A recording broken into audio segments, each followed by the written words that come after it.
Sure. I'm Arne Meyer. I'm the community strategist at Naughty Dog. Sure. The story really is about Ellie and Joel and how the relationship builds and sort of how their personalities contrast and how they bond over their journey as they travel west. Because Joel has taken this job to smuggle Ellie outside of the quarantine zone and deliver her to the Fireflies, an opposition faction that doesn't believe to live under the rule of the military in the quarantine zone. So that's how they meet, and that's what keeps propelling their journey west. Is that Joel, wants to deliver Ellie to the Fireflies? Is really sort of what happens. And just all of these things keep going wrong, so that it's not something where you can just drop her off, because the game would be really short if that happened anyway. But that's sort of why the journey keeps propelling, and so. Really, for us, the focus about that is the personalities of Joel and Ellie and their original personalities. Joel is a survivor of the fungal infection.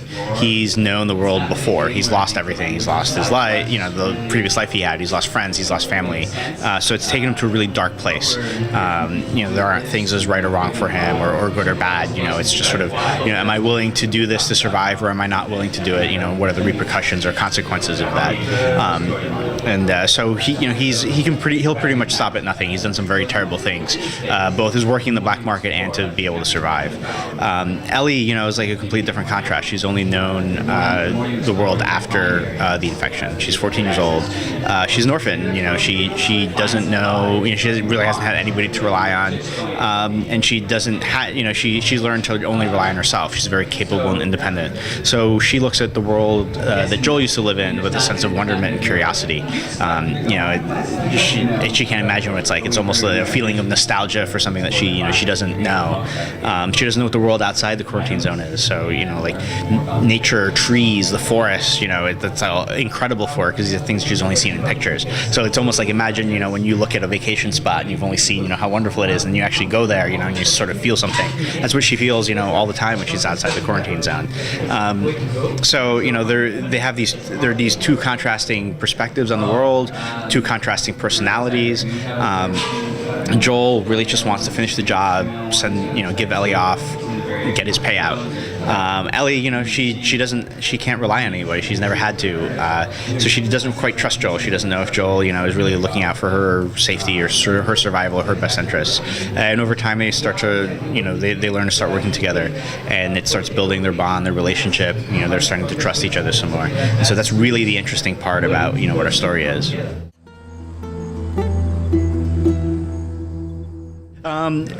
I think really a lot of it is in service of trying to create a situation where humans are driven to their limits.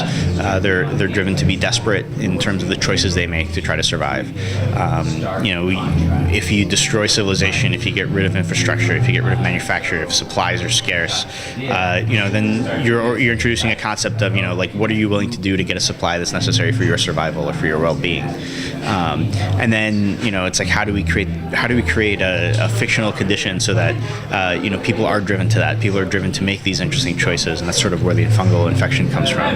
That it's such infected humans, and that this infection is such a terrible threat to you. It's such a lethal threat to you that people are forced to make interesting choices. That people feel safety in living under martial law, or people are willing to kill other people just for food or shoes. So for us, it was creating the setting of where people are pushed to their limits. It exists. We haven't talked about multiplayer a lot. I know, there's a lot of interest in it. For us, this is our first game in a new setting, new IP, and we haven't done that in a while. And so it's really important for us to establish the fiction of the universe, the setting, both the setting for the fiction, for the characters, also for what the environment is like, what the gameplay is like. So we've been focusing on talking about that, because it's like once we have that established, we can start talking about the multiplayer a little bit more and how that fits into the world that we've created. We'll talk about it soon. We'll reveal a bit more. As a tease, sort of. I think that we're doing something that integrates very well into the setting, the fiction of the world that we have, and we're trying to do some interesting things that are relatively unique in the console space. So hopefully soon you'll know what that means.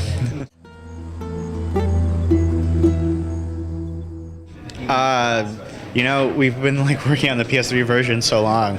That's really been our focus. We haven't really had experience with the hardware or anything, so we don't know what to do. We really wanted just to get this out the door. We started working on it 3.5 years ago. There was no such thing as next gen. Somewhere it was probably, but like for us, that wasn't even a consideration. So, we like working on the PS3. We've been able to get a lot of power and sort of really great engine off of it. So that's where our focus lies. I think once we take a break, we can see what the future lies for us. But that's as far as we've planned.